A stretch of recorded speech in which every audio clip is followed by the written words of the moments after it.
Messieurs, bonjour. Philippe et Thibaut. Bonjour. Bonjour. Depuis la manifestation des auto-écoles lundi, vous avez été reçus à Matignon à l'instant, notamment avec le cabinet du Premier ministre. De quoi avez-vous parlé et quelles ont été les suites de tout ça alors ? Nous avons parlé de l'état actuel de la profession, nous avons fortement insisté, ainsi que les autres syndicats d'ailleurs, sur la colère de la profession, sur le fait que beaucoup de professionnels sont en très très grande difficulté économique et qu'ils ne peuvent plus attendre. Et ensuite nous avons discuté des suites du rapport Dumas et des modalités de négociation éventuelles qu'il va y avoir. Nous avons surtout axé le début de la réunion sur les 3 points qui nous semblent primordiaux et pour lesquels toute la profession va être vent debout.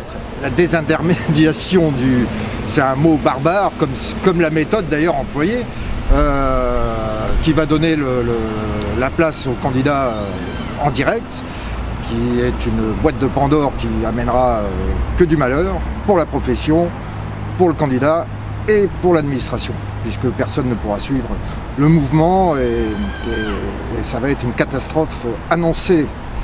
Nous avons parlé aussi de l'agrément national, qui là aussi est une chose dont que tout le monde refuse. Il est impossible d'avoir un contrôle sur un établissement qui aurait un agrément national. Seul, à la limite, on pourrait accepter un agrément départemental au lieu d'être local comme actuellement. Nous avons beaucoup insisté sur ce point-là, où nous sommes fermes sur le fait que le rapport Dumas entraîne l'ubérisation de la profession. Alors, à leur corps défendant, tous les conseillers qui étaient là, ils étaient 5, disent que non, c'est pas le modèle de société qu'ils veulent faire. Le fait est que quand on lit le rapport Dumas, on va clairement vers l'ubérisation de la profession et que on a insisté sur le fait que c'est un modèle économique qui ne peut pas nous convenir. Sur, comme l'a dit Thibaut, les places d'examen qui seraient retirées aux auto-écoles et données en live, si je puis dire, aux élèves. Il nous est proposé de le faire dans 4 départements expérimentaux. L'UNIC, pour sa part, a fermement et clairement dit son opposition à toute expérimentation, puisque expérimenter veut dire jouer avec des entreprises qui aujourd'hui économiquement sont en très grande difficulté. Donc, dans l'état actuel des choses, nous sommes totalement opposés à toute expérimentation, sauf à ce qu'on nous démontre des techniques qui permettraient de ne pas mettre en difficulté nos collègues. Nous sommes défenseurs des auto-écoles, on ne peut pas accepter qu'on joue avec des entreprises. Autre point que nous tenons à vous tenir informés, c'est le fait que nous avons demandé clairement des actions et des sanctions vis-à-vis du manque de respect de la réglementation par certaines entreprises. Entre autres, Permis Libre qui devrait être fermé. Et avec les autres syndicats, nous avons pris la décision de ne commencer les futures réunions de travail sur cette réforme que lorsque effectivement ces sanctions seraient mises en œuvre, pas avant. Par exemple, on nous propose une première réunion de concertation dès la semaine prochaine.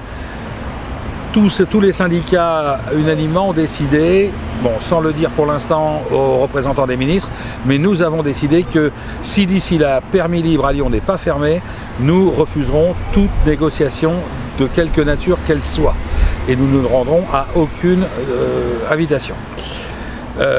On nous propose, que nous dit-on aussi sur le rapport Dumas, pour conclure, c'est que le rapport Dumas n'est qu'un rapport, et j'attire l'attention sur l'ensemble des professionnels, sur le fait que le rapport Dumas et la réforme du permis sont inclus dans le grand débat.